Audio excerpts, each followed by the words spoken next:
Republican National Committee Chair and North Carolina Senate candidate Michael Whatley joins me now. Michael, I erroneously called you the former chair of the RNC, but I can predict the future. That's going to happen tomorrow when you officially resign that position.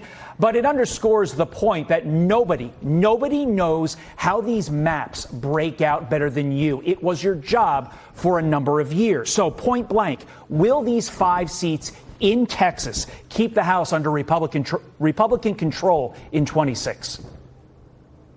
Well, it's certainly going to be a factor, and it's obviously very important down in Texas. But the biggest factor that we're going to have going into the election cycle is the overall environment. What does our economy look like? Are we going to have secure southern border? Are we going to be respected around the world? And on that front, President Trump is delivering every single day.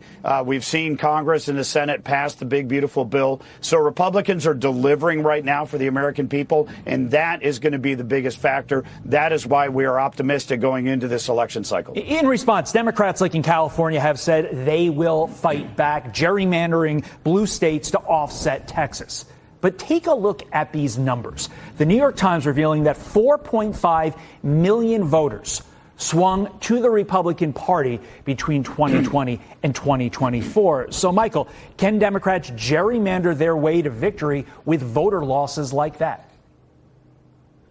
No, they can't. Look, the Democratic Party has left Main Street. Every single one of their leaders, from Zohran Mamdani to AOC to Jasmine Crockett and Bernie Sanders, is taking this party further and further and further to the left. They have learned absolutely nothing from their losses in 2024, and that is why the Republicans have seen a massive shift in voter registration, including my own state in North Carolina, where we've seen from 450,000 vote margin the Democrats had when I took over as Republican Party chair to about 13,000 now under the leadership of my opponent, Roy Cooper. The Democratic Party lead has completely evaporated because they have left Main Street, North Carolina. Let's get into that race, because Democrats see your race as their best chance to flip a Senate seat in 2026 as you run to replace the retiring Tom Tillis. They like their odds running a former governor in Roy Cooper against you. How do you pull off the win, Michael?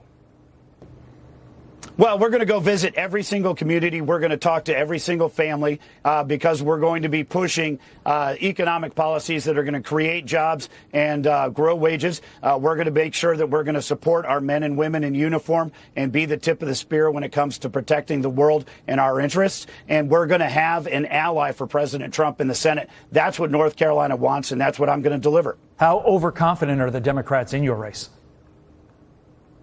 Well, I think they are. Look, Roy Cooper, as a Democrat right now, was completely out of step with North Carolina.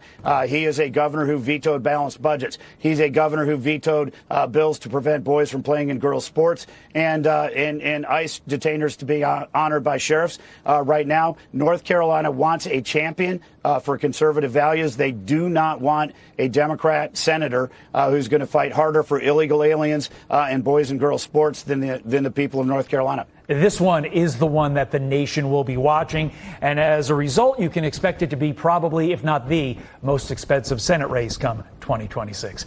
Michael Whatley, thanks for your time this morning. As always, appreciate it. Yes, sir. Take care.